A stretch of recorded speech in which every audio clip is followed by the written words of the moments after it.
Due to the graphic nature of this program, viewer discretion is advised. Humanity.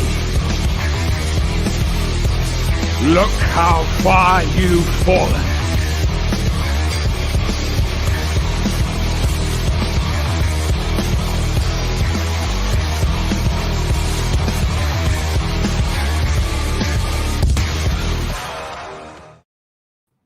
Greetings, one and all, and welcome to the very last episode of Picard, the review. Yes, there will be spoilers. Yes, I'm going to set this shit on fire because, oh my lord, this is the worst Star Trek. I'm almost on the level of Discovery bad. At least I made it through the season. We made it through the season, didn't we, Dave Bob? Barely hanging on. It's been a giant crap sandwich of epic proportions. I don't get it. I do not get it. And yes, the experiment, the great experiment, everybody, the live chat in the middle of the screen. I finally figured out how to do it. It's dude. Through all of this, through the last 10 weeks, we have been doing this. I have to agree with Mexican Iron Man. I feel like it's gotten worse. It's just gotten worse as it's going along. Could you agree with that, Dave Bob? Oh, I really didn't see how it could get any worse until I saw this last episode. The bullshit in here is strong, people. Yes, the bullshit side of the Force is epic in this show.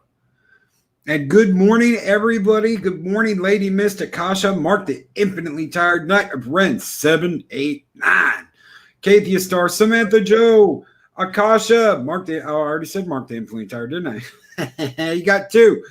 And here he goes again. Fuck CBS, fuck Bad Robot, fuck Skirtman, fuck New Trek. Totally agree with you there, sir. What's his face, Mick, whatever. Derek McManus, Speaker for the Dead, Adiga Outlaw, Hell. Lady Q, how is everybody doing? Purple Lady, everybody Psycho, Dwarf 9, burn it down, fire, kill it with fire. RR, Dave G Sound, good morning, everybody. Jedi Bill 797, Josh and Rebecca Momini. And Lori Roberts, the Destructor. Hey, Lori. Hey, Lori. Speaker for the Dead. Oh, guys, thank you so much, everybody, for being here with us today. Thank you so very much. It has been 10 weeks of son of a bitch. What is going on? And we thank you. We thank you all. Thank you all so very much for being here with us. So, dude, I couldn't help but laugh my ass off through half of this. It was either so dumb, it was almost funny, or it was so over the top that I couldn't help but laugh at it. Not with it, at it. Oh, yeah. That's pretty much what I've been doing all through this whole series. I mean, from what is it? Picard's first line, don't give in to fear. I mean, okay. Yeah, don't give in to fear. Don't give in to your anger. And the whole time I'm thinking, unlimited power. Yeah. They pretty much got now to where everything's magic. There's no consequences for anything anymore, not even death. No, not even death. Good morning, Nina. Jedi Bell 797's Nina is listening here with us. Good morning. Lori Roberts, Dave Bob, I can't believe you made it to the end. Yeah, at my age, it took a lot out of me. Oh, yeah, as you can see in the scroll, Picard steals another year of your life away. Yeah. It's the machine from Princess Bride. I've just stolen another year of your life away. The six-fingered man. Yes, the six-fingered man. Oh, yes. Dude, it's just I don't know what they expected us to do. I don't know if they're just waiting to point their fingers at us and go, isms, obes, Yahtzees. I don't know. I honestly don't know what they expected. But I'm not going to keep my mouth shut. I'm going to stand up and I'm going to say this has been one giant turd of a season 1. It is so bad. Like you said, almost Discovery bad. Star Trek Discovery bad. Nothing is quite as bad as Discovery, but just I can tell you right now, I can see that there are going to be some kind of tie-ins with the Discovery. You know, it just it's terrible. Well, the very beginning of the episode, you've got Berman holding the Federation flag. Standing there at the beginning of the episode holding the Federation flag. Oh man, I just about threw up when I saw that. Yeah. I immediately reached for my axe, to start hacking at some wood, but shit, that I didn't get to it in time. Oh, I heard the bell, dude. It was like the bell went off and I was like, tum, tum, tum, tum, tums. Oh, sit room. Good morning. Good morning. I know, dude, YouTube is screwing everybody right now. They pretty much got notifications turned off, and it's hard as hell to find live streams right now because they don't have their finger on the button ready to cut you off. Yeah, they had last night, Mary Mayhem tried to do a stream, and they like killed it 2 or 3 times before she finally got one up. Yeah. Lori Roberts, replace the Y with an N and think about it, and you'll know what a Yahtzee is. Oh, one of those. Yeah. Captain Spire, good morning and welcome. So guys, there will be spoilers in this. I already saw Mark, the infinitely tired through day, Bob a message. Give me 1 second. Now that I've said there are going to be spoilers in here, no, it's Josh and Rebecca Momney. My bad, guys. It's Josh and Rebecca Momney. So I'm going to throw that out there for you. But can't you just put your soul into another old robot body? We were discussing that earlier. Rambling Canuck, good morning. We were discussing that earlier. And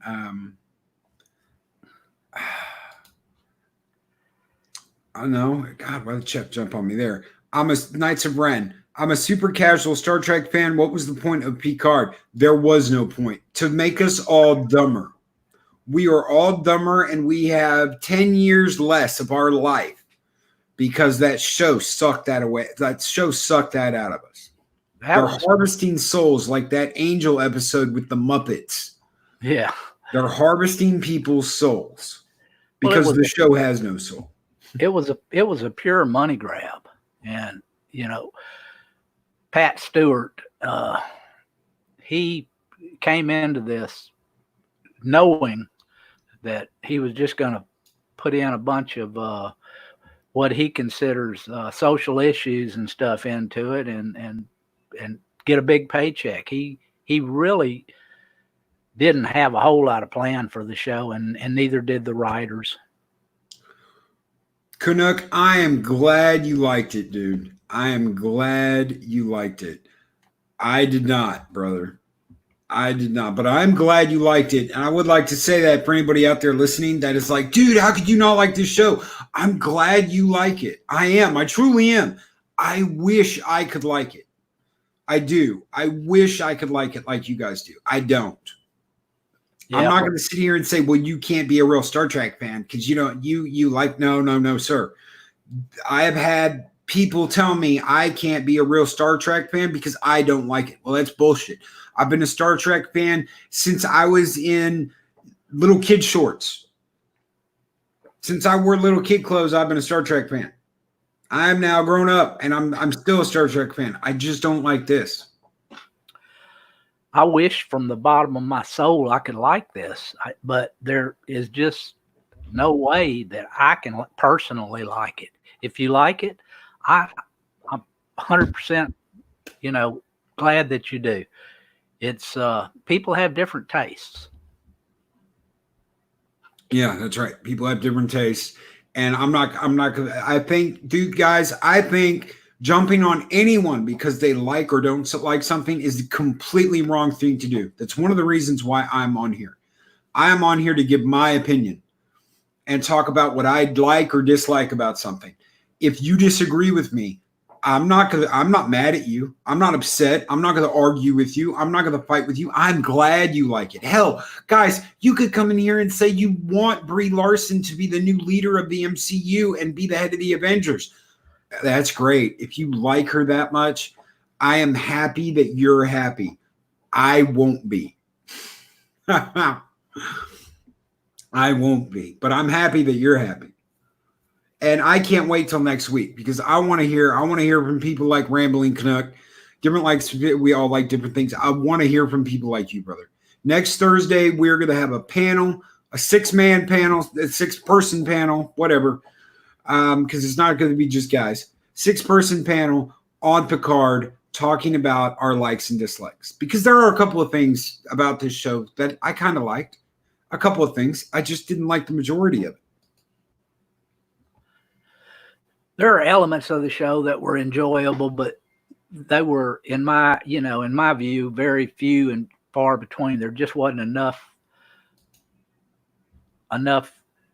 in there that would draw me in. The characters were the main thing that just were off-putting to me. I didn't like any of the new characters. No, I didn't like any of the new characters. I liked seeing 7 again, even though it's not really 7. I liked seeing Hugh, dude. Seeing Hugh again and seeing Hugh and Picard interact, that was my favorite part of the whole series. And I knew it. I knew as soon as I saw Hugh again, I got to see Picard and Hugh interact because of the interaction in TNG. Yeah, that was actually the best part of the whole series, just their interaction, because he was actually pretty true to his character, even from the original. It wasn't like 7, who is just totally out of character the way they wrote her in this. Yeah. I completely agree. And is there energy in this show? Yes, there is energy. There is a lot of manicness too. Jumping from this to that and back and forth, and oh my God, it's got to go, and it's got to go fast, and we've got to keep it going. And 10 episodes of one story. It is 10 episodes of one story. Yeah, and they call this part 2. Well, it started 10 episodes ago, and it's all been the same story. It's just one long arc. So why break it up into 2 for the last ones? I mean, honestly, in this last episode, I don't think there was a scene more than 15 to 20 seconds long, and they just kept swapping back and forth cut scenes, and I got dizzy watching it. Really quick, I don't want to answer this. Eris, watch TNG and just act like this never happened. Just ignore Picard. If you want to keep your mind cannon sound, I would recommend that. Yeah. This is, to me, I'm not going to take this as canon. I'm just going to erase it from my mind and act like none of this ever happened. The last we got was Nemesis, and that's it. But that's my opinion. Last we got was Nemesis. After that, nothing happens. Yep. You know what? For years, I was like, why did you guys not continue the story? Why did you have to go back and do Enterprise when you could have continued the story and done something fresh and done something new? And this is not the fresh and new I wanted. Well, it may be new, but it certainly wasn't fresh. Or if it was, it spoiled a long time ago. Yeah. Yeah. All good things. All good things must come to an end. Yes. Yes, sir. Matthew Anderson. All good things must come to an end.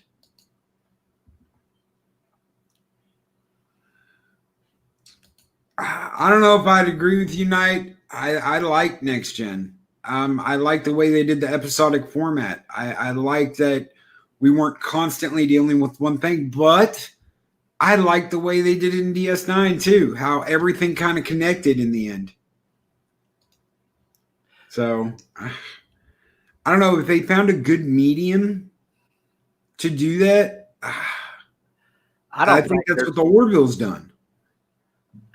Yeah, I don't think, honestly, that there's not enough episodes. You know, they only shoot what, 8 to 10 episodes a year, and it's hard to do anything with that. I mean, originally, there were 24 to 26 episodes, you know, per season. Now it's, you know, not even half of that.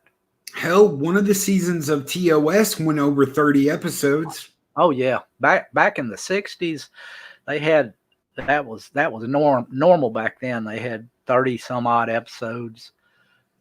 But you know, after they got into the TNG era, it was 22 to 26 episodes a year usually.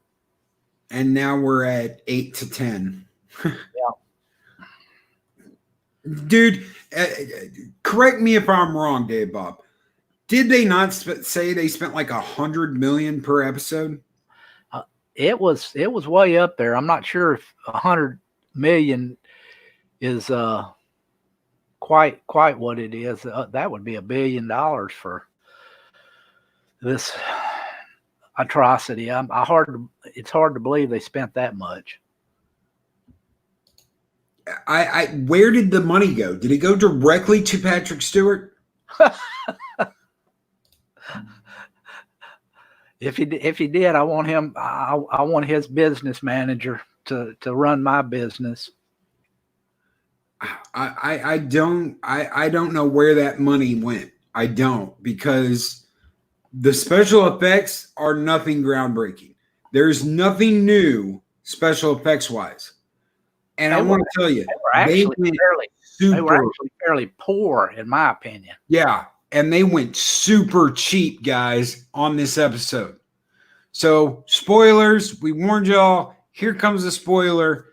You are going to see a fleet of Romulan ships, and only one of them looks different. The lead ship is the only ship that looks different. And also, you're going to see a bunch of Federation ships show up, and every one of them look exactly the same. And there are no close-ups of any of the ships. There are no close-ups of any of the Federation ships. All you see is at them at fucked up angles, so you don't see the NCC, the number, or the name of the ships. And they look exactly the same. And there are a buttload of them. There are a buttload of them. I can't believe you've got a show that has the most like variety of any ship ever. They've got hundreds of designs they can use, guys. And all the ships in this armada are exactly the same. And the captain of one of those ships is like, I am on the most advanced, powerful Federation cruiser ever made. But wait, there's like 200 of them in the armada that you're in. And they look exactly the same. Yep. Every single one of them. I think he even made a comment that all of the ships, the ship he was in was super badass, and all of the ones behind him were the same ship, or the same, yeah, pretty much the same ship. It's unbelievable. They're all the same damn ship. This is not okay for anybody out there that's going to argue this and say, but they did it in the Orville. No. The Orville doesn't have 60 years of shit to draw on. Okay, there was more variety in discovery of Federation starships. Yeah. In this episode, they all look the same. This is not the Orville. Okay, the Orville did that because they have no giant history with a whole bunch of ship design, and that costs money. Well, in the Orville, there are only about 4 or 5 different class of starships. Yeah, there's a scout, a destroyer, an explorer, a cruiser, and a battleship. Yeah. And the only difference really between the scout and the explorer is one of the back nacelles, one of the warp nacelles is missing. Yeah, they had, what 2 years to work on the Orville. Star Trek's got 60 years in its pocket. Plus all of the designs and stuff that other people have came up with in between. I mean, it's not just all what Star Trek canon did. I mean, there's all kinds of starship designs out there now on the game and everything else. And Mark makes an interesting point, kind of like the Emperor's fleet in The Rise of Skywalker. Yeah, they all look exactly the same. Laziness. Fucking laziness. Yeah, they start out, this whole thing with Picard kind of in there, and Girardi and Soong are talking, and she kind of, I don't know what's the gold skin one's Soji's sister. What was her name? Dude, I couldn't even remember. I couldn't tell you. Anyhow, she's talking to her, and she ends up leaving, and you can tell Girardi's pretty much decided, hey, I'm just not going to let this go down. And so she starts sweet talking Soong, telling him, hey, I need to get into some of these files in here that, and I hear you are the super crypto cracker or whatever, because some of the files were, I guess they were encrypted or something. And right there, that she's got it in her head. She's going to try to get in there to Picard, try to get him out. Yes. And Captain Spire, it's been 20 years since Nemesis. 20 years since the movie Star Trek Nemesis. I think it's only been like 7 or 8 years or something since the attack on Mars. I'm not completely sure. I think it's 7 years since the attack on Mars. Axonar Comics, good morning and welcome, sir. We are fighting the good fight for the users. For the watchers, for the people watching this shit. And there's also some more. I don't know what it is with these writers, but if you have your eyeballs intact at the end of it, you're doing pretty good. There's always going to be some eyeballs ripped out. I don't know what it is about eyeballs that those writers just really don't like. Yes. And Eris of Chaos makes a good point. When it comes to CGI, I don't think the artists are given enough time. We heard that some of those episodes hadn't even been written till after they finished filming the episode prior, because there were so many rewrites. Well, it's definitely very visible that the way this show has run its course, that it had no plan. It was either rewritten or totally redone at some point, because there's no cohesion. There's no cohesion in it.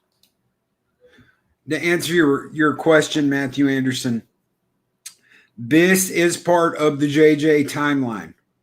Okay, you've got everything up to Enterprise, right? Then you have when Bad Robot took over, and Bad Robot decided to destroy Romulus.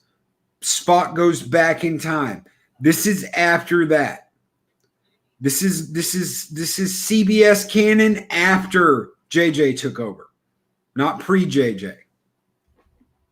So it's not actual canon. It's reboot canon.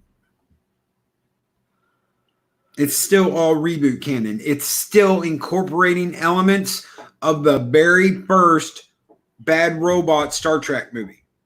So this is reboot canon.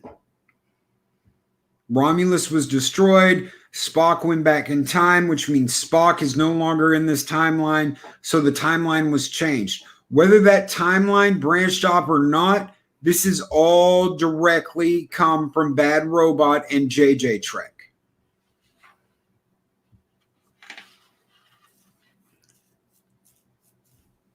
And Broken Entertainment says the answer to the eyeballs thing is this. They're bad writers who want to creep people out. They know a lot of people get creeped out by eye stuff, so that's what they do. And I do believe they stole that off of Dead Space. For anybody out there who loves Dead Space. That happened twice in Dead Space, the eyeball thing. One eyeball got completely ripped out of its socket. The other got a needle through it. Since they're ripping out or homaging, my mistake, homaging so much other sci-fi.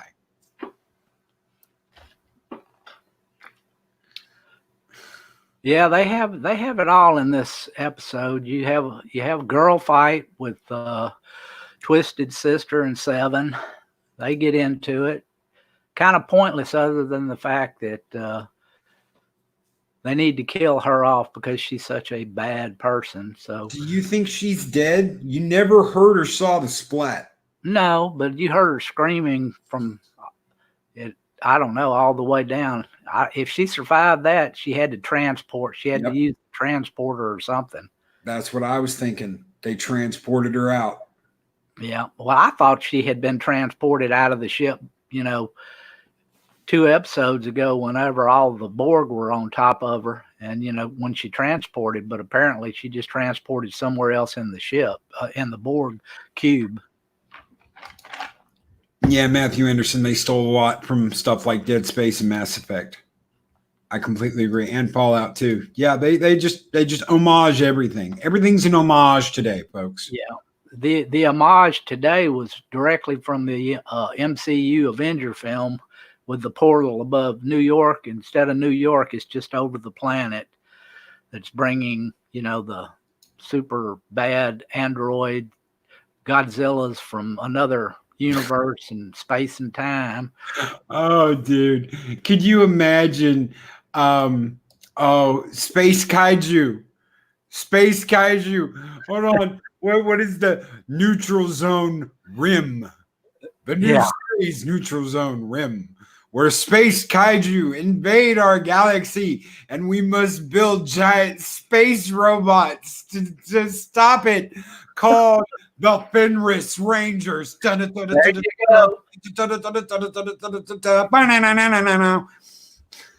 We figured it out.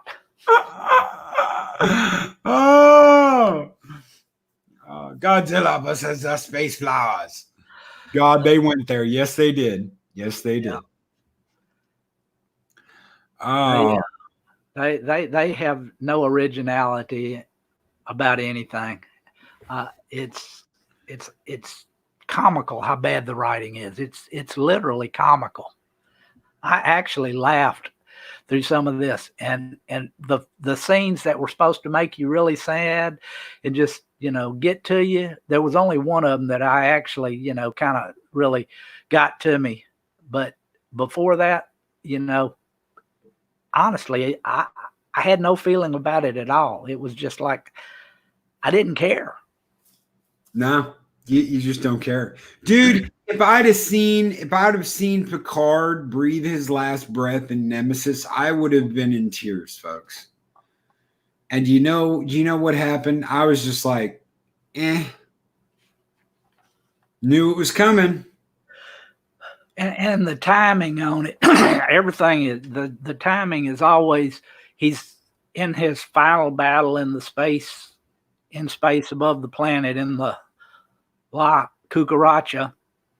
Him and Girardi are him and Girardi are in the ship up there, and I can't even begin to tell you how they fixed the ship. It's so stupid. The device they gave them last week, I call them the magic brass knuckles, because That's all you can say about it. There has to be magic involved because there is nothing about that has any makes any technological sense. It's just like, if you can imagine it, it can be done. I mean, that's pretty much the logic behind that device. And that's how they fix the engines and everything on the La Cucaracha. Yeah, no imagination at all. Just you have to have imagination, but no imagination thinking up this shit at all. Hello, I want to say real quick hello to Mom Kathleen. Mom, hello. Out pruning the bushes in the garden. Hello, thank you so much for listening. Thank you. Hail Derek McManus and Mom Kathleen.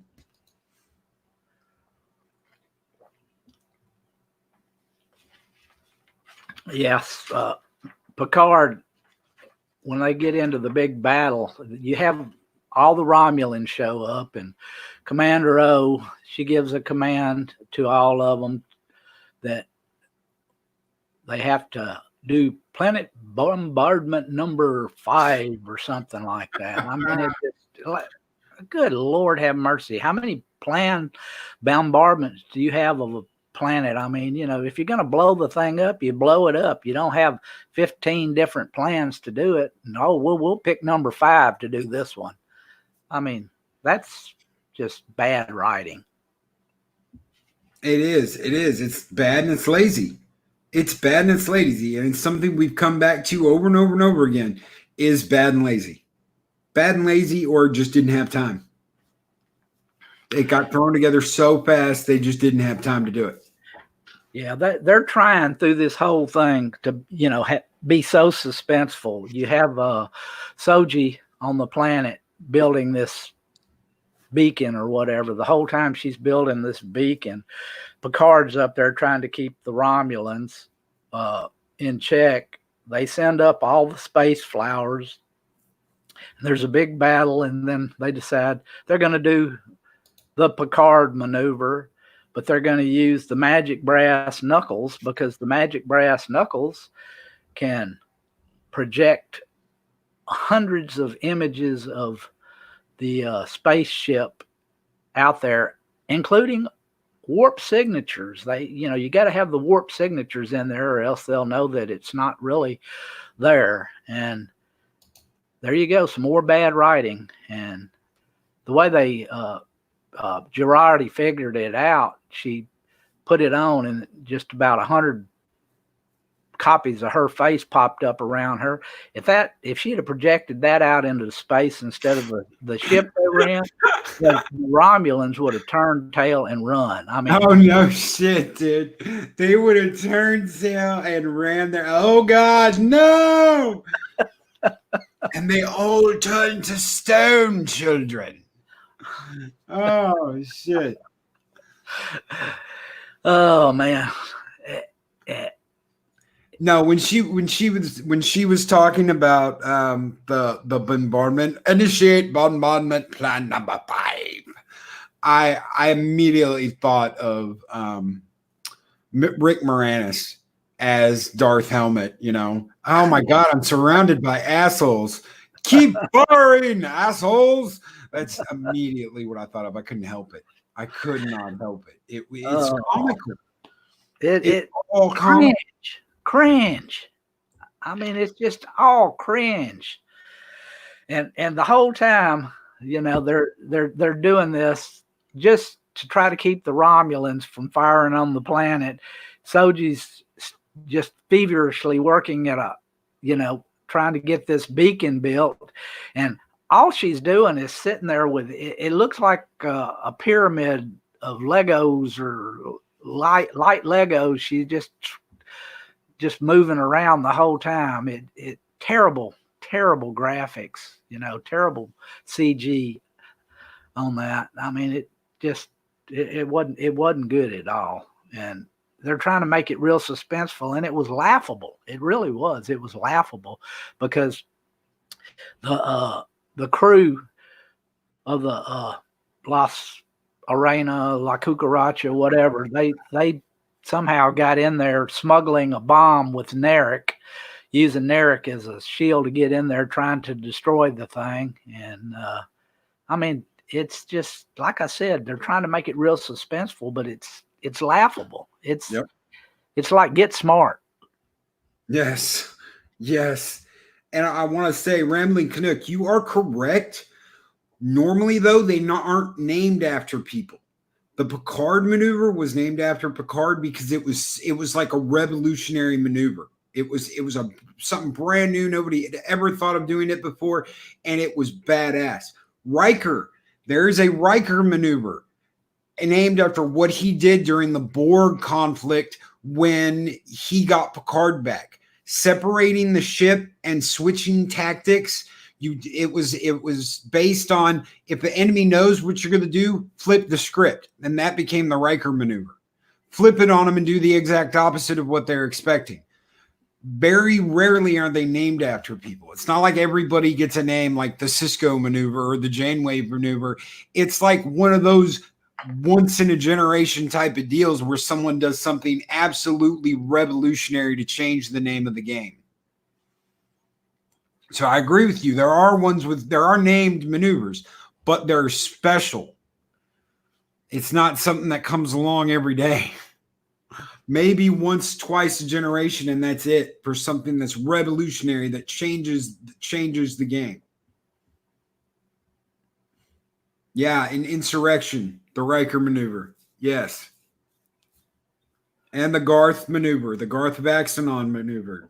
Yes, Axanar Comics.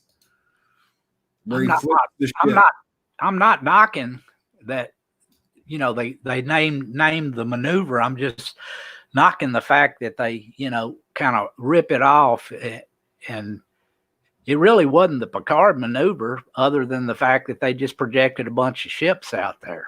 Yeah, and Voyager did that before.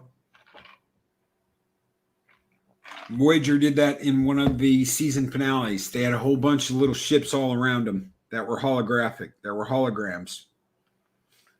But did they have warp signatures?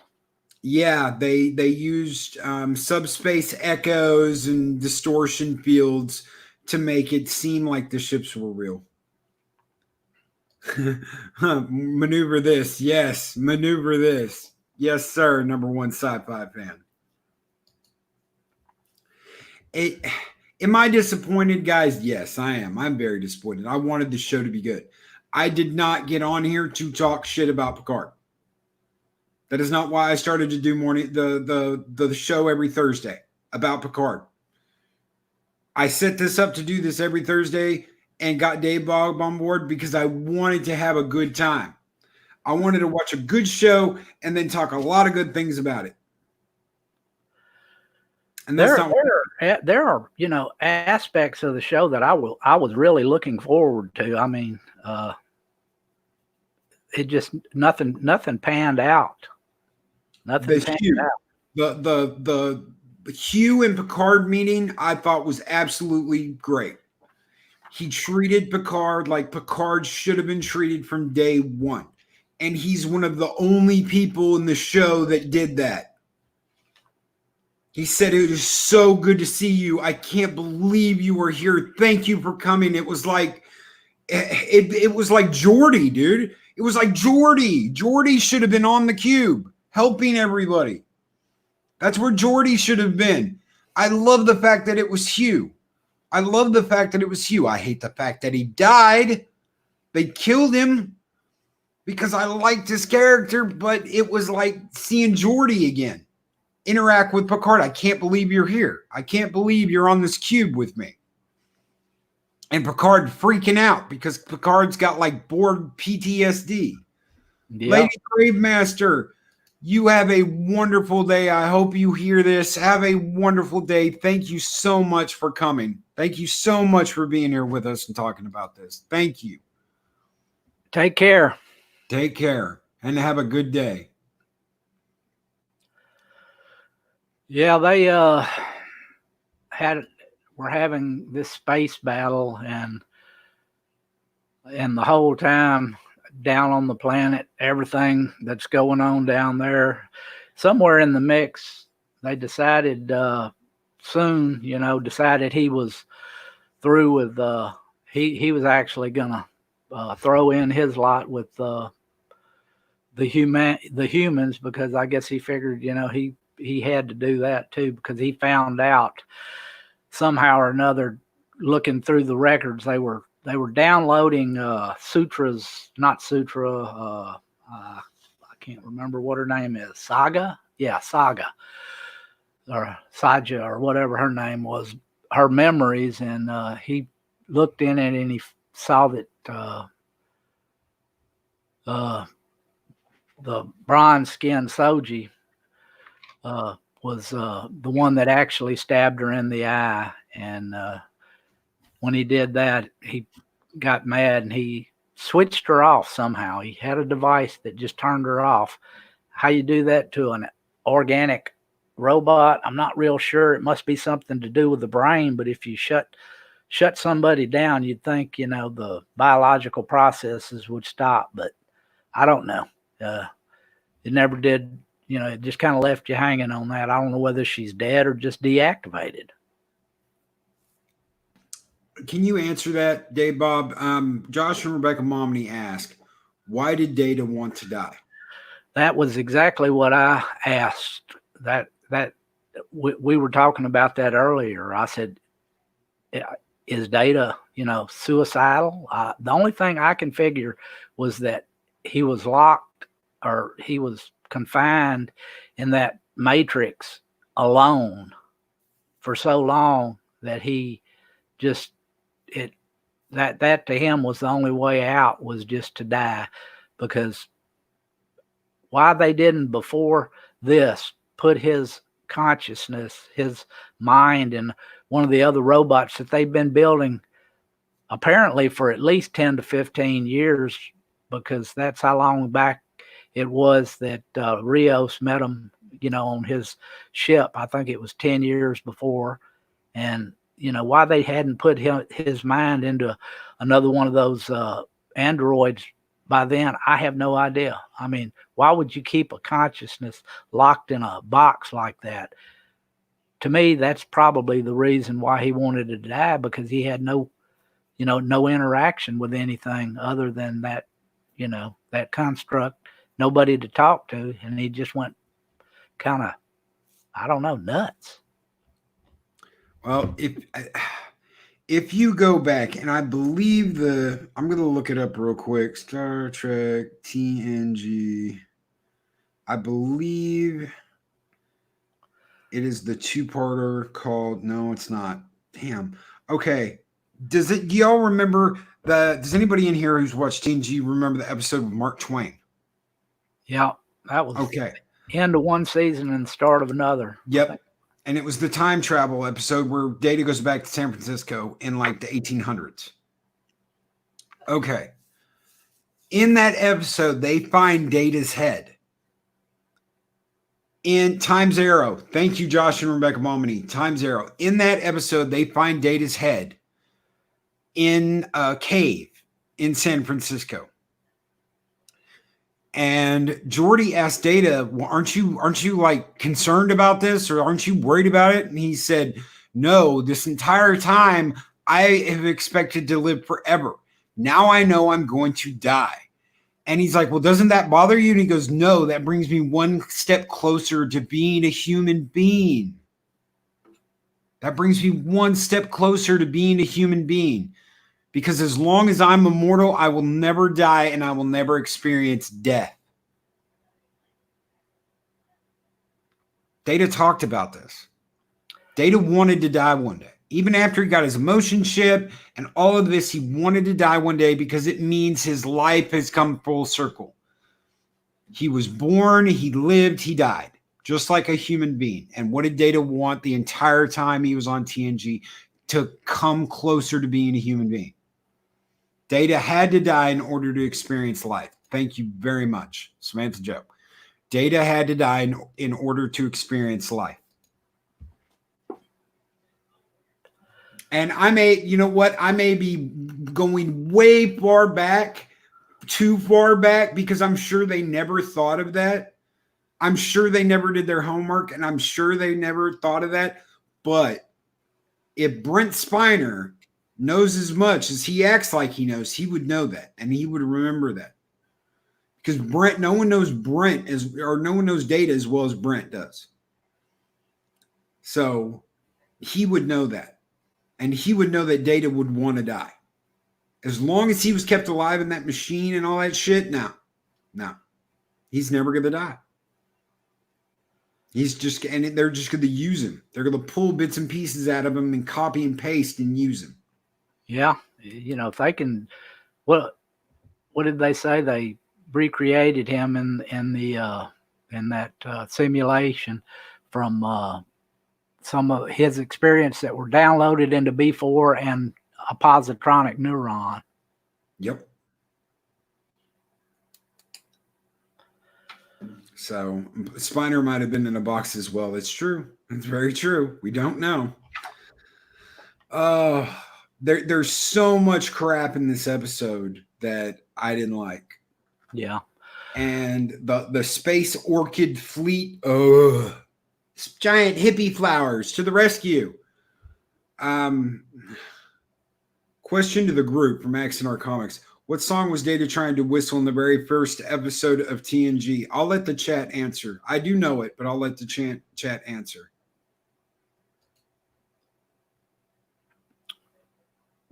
Pop goes the weasel. Kathia Star.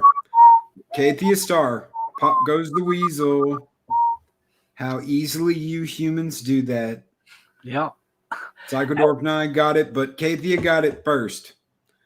Kathia got it thrown out there first. Pop goes the weasel. Blue skies. Oh, shit. And they put that in Nemesis. I don't know, dude. I don't know. Him whistling Pop because nobody would have got it. Nobody but us would have got it. That's not me being an elitist. That's me being a realist. No one watching at that point would have fucking remembered, besides hardcore people, that he was whistling Pop Goes the Weasel in the very first episode.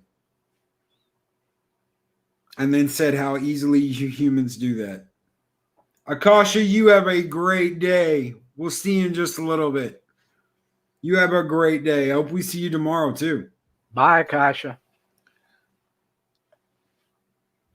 Yeah, but then doesn't remember the tune after his death. So upsetting.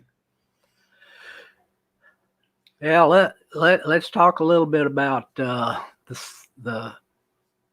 Starfleet. Starfleet shows up in the midst of all this with about, I don't know, hundreds and hundreds of starships that all look exactly the same. And in command of this armada is Riker. Captain Riker. It's not even captain. It's like temporary captain, though, isn't it? Didn't he say something like that? Acting captain. He said, yeah, acting. He was, they made a point of it in the other episode to say that he was on active reserve. So he decided he would come back and just, when he heard that Picard was involved, he decided to come back and take charge of this fleet. No, sir. No Enterprise broken entertainment. They could have called it that, but no, they didn't. Yeah, and all the ships were the same. So. Yeah, the name of his ship was. It sounded, I don't know, Japanese or Chinese. I can't remember. I can't remember the exact name of the ship, but it was not the Enterprise. And all of the ships, every single one of them looked exactly alike. It was like all they had was a budget, for one ship. So they just copied it and pasted it out there just like they did in, I guess, Star Trek Rise of Skywalker, which I haven't seen to this day. Hail, Chris Persia. Hail, brother. Thank you for making it. Thank you so much for making it, man. Yeah, I watched that movie once and then I was done. Dude, I've watched this and I don't want to watch it again. It's disposable entertainment. That's what I've been saying for months now, guys. This is disposable entertainment. And I'm glad to dispose it. I want to flush it out of my brain now that I've watched it all the way through to the end. It had potential. It had such great potential. And I know we can pick this shit apart. We have sat here for the last 50 minutes picking this shit apart. But guys, next Thursday, 1 week from today, we will have a panel of guests. I might even swap some people out to get some different opinions. Okay, so I might even rotate. I don't know how that'll work, but I'm going to try. I don't know how it'll work to have 6 people on here at once, but I'm going to try. The premise of this show was so promising. It could have been great. It really could have been great. And I am so sad that it wasn't. I mean, it really, disappointed me greatly the way this turned out, because it could have been such a great series. How hard would it have been to make the lead ship the Enterprise E? Dude, I don't know if they can. I don't know if they can do that. I'm not sure they can without giving Paramount money, because that was a strictly Paramount ship. You never saw that in any other series. That was a strictly Paramount movie ship. So I don't know. I have a gallon of brain bleach for $199.99. K3 star. I might have to take you up on that. 25% difference, says Josh and Rebecca Momini. 6 people at once is mad. I did that on Noel's live stream one night. Dude, it's going to be insane. Next week, 1 week. And it's going to be an hour. So it's going to be like boom, boom, boom, boom, boom. Give me your quick and move on to the next person. Give me your answer quick and move on to the next person. It's going to be absolutely insane. All right, guys, we're going to get into some super spoilers here as we find out now Picard dies. Yep. Or did he? Well, the Gollum, my precious. Yes. I think Picard actually is dead, because all we have now is a copy, and it is a bad copy, because the Golem now has the same characteristics of a 94-year-old man with the life expectancy of the same as Picard would have had without his brain disorder. So now you just have Picard in a synthetic body with a copy of his mind, and he has no powers, just like a 97, just pretty much a copy of his old body. But he is synthetic now. Yeah, death has no meaning anymore. Yeah. Mark Dambley tired. Death has no meaning anymore in Star Trek. You can just make a copy of yourself now. They did in one season what the humans in Westworld have been trying to do for 3 seasons. Put themselves in a cybernetic body. We just did it. Fuck it. We did it in 1 season. Yeah. And all during that, battle sequence and everything else, and now that Picard has this new body and everything, everybody all gets on the ship. The La Sirena, La Cucaracha, whatever you want to call it, they all show up on the ship, and Soji, after fighting so hard to get back to that planet and her sisters and brothers, they decide that, she decided she's just going to fly off with them because she's a wanderer. And I guess in the 15 minutes or so between then and whatever, they decided to lift the ban on synthetics all through the Federation. So now, you pretty much have to have that, because now Picard is a synthetic being. Yep.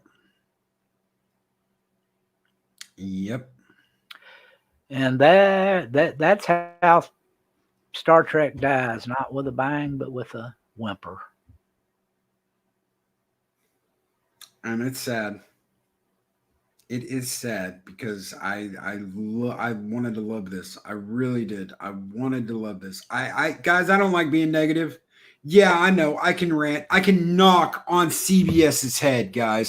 Hello? Hello? Is anybody home? But you know what? I don't want to. That's not why I do this. That's not why we're all here. I want to love this. It's Star Trek, guys. It is Star Trek. When the fan films have more heart than the actual shit coming out of CBS, there is a problem. There is a effing problem. When the fan films do more for Star Trek than CBS is doing for Star Trek. There is a huge ass problem when that's the way it's going. Fanfic is doing Trek better than Shrek. Fanfic is coming up with new and inventive stories and ideas and capitalizing on the history of Star Trek, not mutilating the history of Star Trek. Because that's what this does. It mutilates the history of Star Trek. Not my Trek. Thank you, Speak of the Dead. Hashtag not my Trek. Not my Picard. That's right. And that's how I feel. So final thoughts, dude, on this episode and on the series as a whole. There was only one scene in this whole episode that I like that kind of got to me, and that was when Data died. I mean, you know, honestly, that did kind of bring a tear to my eye because they actually kind of made him look like Data as much as they could. But I guess as far as it goes, I'll have to give it a 3 just because of the Data scene, and for the whole thing, I can't give it any higher than a 3 for the whole series. Yeah, I'm right there with you, dude. I'd probably say, and this is just because of having Hugh in that episode with Picard, because that genuinely made me smile. Seeing Data again made me smile. Seeing Picard and Hugh's interaction made me smile. Seeing Riker and Troy and Picard together made me smile. Seeing Data at the end made me smile.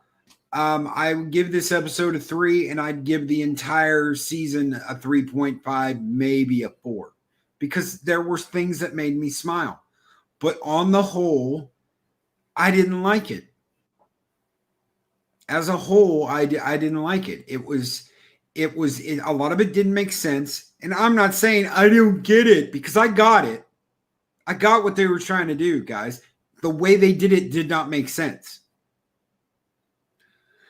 Well, I came into it wanting to like it. I had high expectations, and I tried to like it, but I couldn't, because there wasn't the soul of Star Trek in it. There wasn't the heart of Star Trek in it.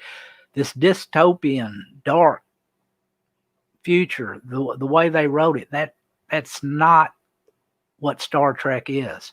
It has never been that way. And it's like you said, they have butchered it. They have slaughtered it. They have gutted it. Yeah, they've gutted it. They've gutted it. They've slaughtered it, and they made it a joke. They made it a joke. This is the kind of shit you got your ass kicked for when you were a kid, because you like something like this. And it got cool. It got cool, and everybody started to like it. And now it's going to go back to you get your ass kicked for liking this. And I hate that. I absolutely hate that. If you liked Star Trek back in the day, you got your ass kicked for it. If you liked Star Wars back in the day, after a certain age, you got made fun of for it. And now we're right back. We're right back to where we're at.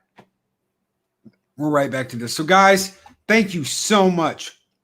And I would like to announce before I get off here today that me and Dave Bob are working on some things to keep bringing you the brothers from other mothers content coming to you every Thursday.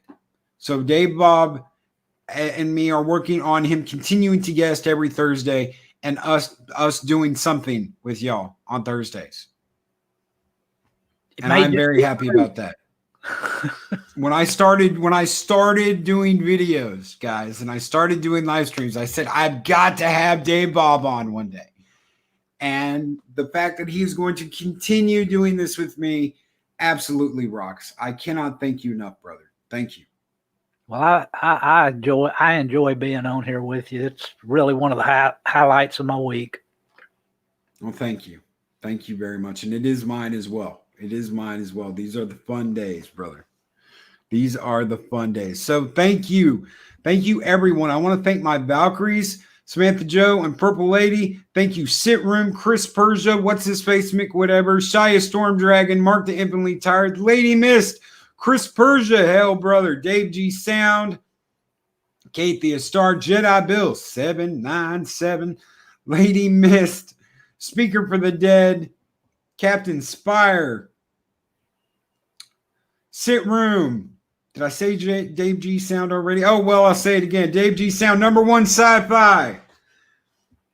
Thank Psycho Dwarf 9. Thank you guys so very much. X and R Comics. I hope you can come on the stream next Thursday too, dude. If you've got time, pop me a DM. You are more than welcome. Josh and Rebecca Momney, Matthew Anderson, Broken Entertainment.